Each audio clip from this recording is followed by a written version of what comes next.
Hello ladies and gentlemen, and welcome back to my channel for another Hot Toys 1/6 scale Batman The Dark Knight Rises figure unboxing and review. Today we're taking a look at the 2.0 version of Catwoman. Now I got mine at a discount from Pop Collectibles. As always, do your own research, make sure you are comfortable before buying. I have popped the link to their site in the description below along with the discount code Justin's Collection for 5% off your order if you do decide to buy from them. While you're down there, why not hit that subscribe, bell notification icon, and join button, so you're notified as soon as a brand new Hot Toys DC figure review goes live on the channel. As for the box art, they have kept it pretty consistent with what we've seen with the DX19 and the 2.0 version of the Batpod. So they're quite clearly trying to establish this two-tone aesthetic as their look going forward for the rest of these 2.0 figures. We have Catwoman off to one side, and that's an actual image of Anne Hathaway. Then in the background, that kind of iconic image at this point of the skyscrapers crumbling away in the shape of the bat symbol. We've got the Dark Knight trilogy down below in metallic silver foil, as well as her name. On the side of the box, we have a little bit of a sneak preview of this carbon fiber style print underneath the slipcover. The Dark Knight trilogy once more, also done in this metallic silver foil, and a DC logo. Then around the back, Catwoman, Dark Knight trilogy, warnings and legal information, the usual suspects. Underneath the slipcover, an open window showcasing Catwoman and all of her accessories inside. Up top we have her name, then down below, another Batman logo. The entire box is covered in this carbon fiber print, and then around the back we have an image of the figure herself riding the Batpod, as well as just one more Dark Knight trilogy logo. At this point, I have seen quite a few reviews for this particular Catwoman, and first impressions have been pretty mixed, to say the least. Some people really like her, and others just really don't. My first in-hand impressions? So far so good. I'm already noticing a ton of improvements compared to the original. What we are going to do now, though, is get all of her accessories laid out in the light box, and take a closer look at everything she comes with. Starting off with the display base first. This is the one we got last time. And it's fine. It's small, it's compact, it's lightweight, and it's got this sick looking raindrop effect up on top. Whereas the base that we get this time is a completely different beast. It turns out that if you're making a figure based off a character who doesn't really interact with much on screen, you can get around the lack of accessories by including a massive diorama-style display base. That's perfectly fine with me because this base is bloody gorgeous. The bottom portion is displayable without the water and the cardboard backdrop, which we will get to. I'll show you what that looks like in just a second. Technically, the broken, rusted railings would also be removable, but when you do take them off, they leave behind these little ugly grey pegs. This bottom portion is made to look like rusted metal and concrete, with this metal grill look piece in the middle, where in reality all of this stuff is made of plastic. Then for the nameplate, The Dark Knight Rises and Catwoman. I do appreciate that they've gone film specific rather than printing the Dark Knight trilogy on there like they did on the box. This water piece is cast in translucent blue plastic, and there's a white dry brush over the top to make it look nasty and foamy. You can extend up the main platform if you so choose, but then it makes the display base even taller. I don't personally have the room for that, so I'm going to keep it collapsed all the way down. This railing is meant to have these metal chains wrapped around it, and the chains are real metal. Now the way you have her secured on the base is with this waist clamp. I personally am going to switch this out with a crotch grabber because she's wearing a rubbery suit, and as we know, these waist clamps do dig into those rubbery superhero suits over time if you're not careful. This backdrop piece, the frame is made of plastic, whereas the middle portion is just printed cardboard. The metal chains just hook onto this around the back, and then you drape them pretty much wherever you like. The best part about this display base, like I already alluded to, is it's customizable. See what I mean? Now it's way smaller. But it still sets the scene. It still looks like a small cross-section of the platform that Catwoman and Batman were standing on, walking down, if you will, as she was taking him to meet Bane in the sewers. So I could foresee myself every now and then ditching the backdrop piece and the water, and displaying the display base in its most compact form factor. You can extend down these pieces still if you find that the base just isn't tall enough for Catwoman, and you want to give her a little bit of an added height boost without the water and the backdrop. Removing that backdrop will leave behind that little channel. I don't think that's a massive deal. She does come with her pistol, which is quite interesting, because Warner Brothers have this mandate, or I should say they have invented it recently, where figures cannot come with guns that they can hold. Maybe they get around this because this is a 2.0 of a figure they already made. Prime 1 even ran into this issue with their Grim Knight Batman statue. So, what I'm trying to say is she comes with a gun, and that's awesome. You can slide the top piece back, it's spring-loaded, and you can remove the magazine. There is a painted bullet up on top. I would have liked to have seen a little bit of silver dry brushing on this because it is just cast in unpainted black plastic. Broken Cowl is a new mold. This time we've got 2 ears, but we still have these cracks and some other battle damage here and there on the surface. Compared to the one we got last time, I actually prefer the original with this speckled raindrop effect on the surface. And the single ear. I think this is more movie accurate. But weigh in down in the comments below which look for the broken cowl do you prefer, the original or the new one. And lastly, a full array of hands, ranging from closed fists with this carbon fiber textured weave on the back of the hand, and there's a little bit of leather grain sculpted in, to gripping hands with the same great detail as those closed fists, but only one trigger finger hand for some unknown reason. The fingers are pretty soft, so trying to wedge the gun into this hand shouldn't be a massive challenge. And lastly, 2 open palm hands already installed on her out of the box. What we are going to do now, though, is get Catwoman herself out here. Standing straight up and down in the lightbox, no crazy poses, or accessories, or anything like that. I'm going to try and keep this relatively brief. This figure is an improvement over the original. But at the same time, she has her own issues that we need to unpack. She's not perfect. I like the new and improved body, it's proportionate, it's taller, and it fills out the catsuit beautifully. The suit over the top of the body feels more durable this time, and it's got that accurate, subtle sheen on the surface, just like we saw in the movie. But then we get to the head sculpt. It's the one thing that derails this entire release. I've said it before, and I will say it again.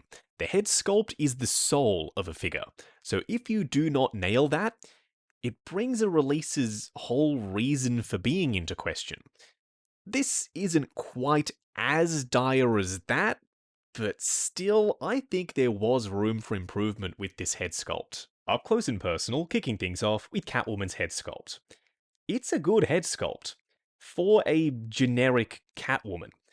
This, to me, doesn't look anything like Anne Hathaway. Y'all will have to let me know what you think in the comments down below. In my opinion, the jawline is too wide, which makes the head sculpt look massive on this very skinny neck, the ears stick out a little bit too far, and the lips are nowhere near full enough. At the very least, the skin texture is well sculpted and painted, and the lips are nice and red. The hairline looks very doll-like with this straight cut across, and you can see the seam where the rooted hair meets these little sculpted strands on the top of the forehead. Now, the hair is much higher quality this time round. It's also cut correctly at the right length, and it's the correct color versus the 1.0. Maybe if we bring the goggles down, the likeness will improve, so let's give that a shot. Surprisingly, that has helped. Covering up the eyes has brought out the Anne Hathaway likeness for me. You might still not be able to see it, and that's where I'm going to have to rely on your comments. Let me know once again, do you see the likeness to Anne Hathaway, yes or no? In my collection, I am tempted to display her with the goggles down. Or maybe even with the goggles off. Look, the instructions are right, the goggles do help keep the hair tamed so that it doesn't get all boofy and frizzy. With that being said, I am glad that I removed the goggles, because now that I have, I am starting to see the likeness coming through. From that angle right there, I can see Anne Hathaway. And why would they go to all that effort of painting the skin texture and the eyebrows and the eye makeup if you weren't supposed to see it? So, you can remove the goggles. If you want to display her this way, it's totally an option. Or maybe you want to give this a go. I did see some people online post this, where they slid the goggles up so that it disguises that hideous seam between the head sculpt and where the hair has been glued in. This does make her look a little bit more realistic and less doll-like because, like I said, that seam is now completely hidden. Okay, the goggles are back on.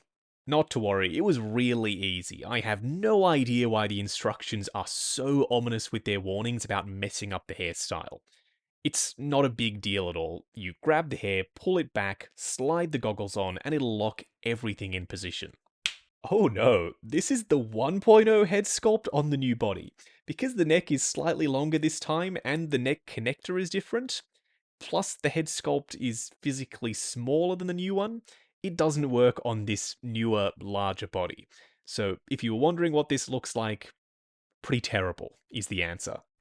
Okay, back to stock. My fingers are starting to be worn out from all of those snap transitions. I apologize. I did not expect to include that many.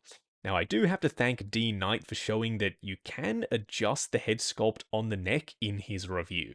You can, if you want to, have it sit up a little bit higher so you can expose a touch more of the skin tone neck. Because when it is pushed all the way down, it looks like she has no neck, so for me personally, I do like to pull it up just a little. Enough about the head sculpt already, let's move on to the body and the outfit. The body this time round is all new, and it looks great. It's taller, plus it's way more proportionate. There is a little bit of visible ugliness poking out for the elbow joints and up here at the shoulders with this subtle step down, but I'm okay with that. This is a fully articulated 1/6 scale figure. So with a skin-tight suit the way this is, I don't really see any way around that. I'm pleased to report that the material choices both for the suit and the gloves and boots are completely different this time. They've not gone with pleather, and they haven't gone with that very chalky feeling material they use for the bodysuit. So when she's just standing there in your collection, no, she's not going to suddenly start cracking and degrading. At least I hope she's not going to. This is more of a waxy vinyl material, so it feels quite durable, with this leather grain texture simply baked into the surface. Whereas with pleather, it's a separate layer that has that grain on it that is embedded into the surface of another piece of fabric. This is single ply, so it's thin and it feels sturdier. Whereas the bodysuit is kind of like this rubberized Spider-Man suit feeling material, with this screen-printed texture on the surface. It's also quite flexible, so for Batpod riding poses, I don't think it's going to get in your way at all. They've also gone with a faux zipper this time, so you can't unzip the suit, and I don't think that's a deal breaker, at least not for me, because it's movie accurate, and doing a faux zipper means that the little zip up the top is now accurately scaled to 1/6 scale. Whereas with the 1.0, it was significantly larger. The belt is made of rubbery plastic and it can be adjusted. I like to have it at a slight angle, just to make her look a bit more sassy, I suppose. I'm just now realizing as well that each of these pouches do have a different design and different areas that are painted to look like carbon fiber. Her legs are well defined all the way down to her ankles, and the boots this time, once again, not made of pleather, so we don't have to worry about peeling, cracking, or delamination. There's this seam down the front, and she still has the nice, shiny, metallic silver heels, with the serration on the inside that does have a wash in those crevices to bring out the sculpted detail. While I like the material choice, I don't love how it wrinkles and bunches at the ankles and at the knees. You can grab the boot and sort of pull it up and adjust it, but over time it does tend to slide right back down. Oh, and while we're here, there's some tread sculpted in on the underside of the high heels. For a quick side-by-side comparison, on the left the new and improved 2.0 Catwoman, and on the right the original 1.0. While the OG still has a certain charm, there's no two ways about it. The new one is substantially better at every level. First off, the body. She's taller, she's way more proportionate, and she looks more realistic in the way that she fills out the catsuit. The suit is made of a more durable and accurate looking fabric, they've ditched the pleather, the belt is slightly bigger and chunkier, and they've lightened up the skin tone, plus they've added more detail to the surface of the head sculpt. While the likeness might not be perfect, I would still take the figure on the left over the figure on the right any day of the week. Oh, dude, this looks so freaking good. The DX19 with a custom OT Customs head sculpt and neck next to this new Catwoman. This is a perfect pairing. I cannot wait to have these two posed up alongside one another in the collection. Yeah. No, not for me. This is the original 1.0 Hot Toys Bane. He was okay back in the day, he just doesn't scale accurately next to these new 2.0 releases. There is a new Bane coming, but at the time of filming this video, he hasn't been released yet. When he eventually does, then we'll do another comparison with the new Catwoman next to the new Bane. You see, this is more like it. This is a third-party M-Toys Bane. He is significantly taller than Catwoman, and his head sculpt is way more detailed than the original Hot Toys one. I'm so happy I picked up this figure because even with the new Hot Toys release coming, you can see the wrist peg for that arm on the left. With this one, he's completely seamless from head to toe. Man, I tell you what, there is something so cool about this diorama display base. It is big, it is cumbersome, but if you have the room for it, I think you have to use the entire thing. It would be a disservice to this base to part it out and only use the bottom portion. And the best part is, if you have Bane or Batman already in your collection, or you're getting the new Bane who also comes with this diorama style display base, they look right at home on Catwoman's one. The only frustrating thing is that the nameplate does specifically call out Catwoman. You could always get a custom nameplate made because I know there are some customizers out there who can do that for you. In the display, every now and then, I am going to mix it up. I'm going to pop Catwoman on there, Batman, or Bane. It all depends on how I'm feeling, I guess. Going over Catwoman's articulation, starting off with her head sculpt. It's on an articulated neck with a ball joint down the bottom and another one up underneath the head itself. Looking forward to there, looking up to there, more than enough range for a Batpod riding pose, swivel, and pivot side to side. The shoulders for some reason are on ratchets, going up to there, going forward and back, butterfly joint at the shoulder that hinges up and down. Swivel just above the elbow joint, which is a single bend and it's on ratchets. Then for the wrist peg, it's a hinge and swivel. The torso will crunch forward to there on two separate joints, going back to there, swivel, and pivot side to side. The legs will go forward to there, but be very wary of the bunching up here at the hips because it does tuck inside the joint and it might get creased or damaged if you leave it like that for a long period of time. Going out to there, swivel at the upper thigh, double bend at the knee going past 90, and then a hinge and swivel for the ankles. Think a massive wrist peg. So just right out of the box, it'll go forward and back and swivel, but if you want to access the ankle tilt, you will have to rotate the joint inside the boot, and then it'll be able to go side to side. Moving on to the 3 cool and 3 annoying things. The first annoying thing is the fact that they try and stop you from even attempting to remove the goggles. Don't listen to this bullshit. They are removable, you just run the risk of messing up the hairstyle. The second annoying thing is it seems like for Hot Toys, it's always 1 step forward, 2 steps backwards. Yes, they replaced that terrible, flaky, pleather-style material for the boots and the glove cuffs with this more sturdy vinyl stuff. But now there's a bunch of visible ugliness and wrinkling, especially over the joints. And they've switched out the double bend elbows from the 1.0 with single bends for this new one. The third annoying thing is this straight cut across the forehead where the sculpted plastic meets the rooted hair. We've seen them do so much better than this. It would have been pretty straightforward as well, just glue a couple of strands of hair along the hairline to blend it in a little bit better. The first cool thing has to be durability. The material choices for the bodysuit and the glove cuffs plus the boots feels way sturdier than last time. The second cool thing is this gorgeous diorama display base. This is one of my new favorite bases from Hot Toys. Not just because of how it looks, although that is a big factor in it, but because of how modular it is. You can raise and lower the platform, you can remove the background, and yes, I know it's cardboard, but I can get around that, and you can remove the water. The railings are technically removable too, but they leave behind some ugly pegs. So if you don't have room for the entire thing and you just want to display the bottom portion, that's doable. The third cool thing is the quality improvement with the rooted hair. It's now a much more accurate brown color, and it's shorter, plus it's cut straight across the bottom exactly as it should be. Whereas last time it was this big, boofy, frizzy mess, and the color was completely inaccurate. Wrapping up on the 2.0 version of Catwoman by Hot Toys from The Dark Knight Rises. It's okay.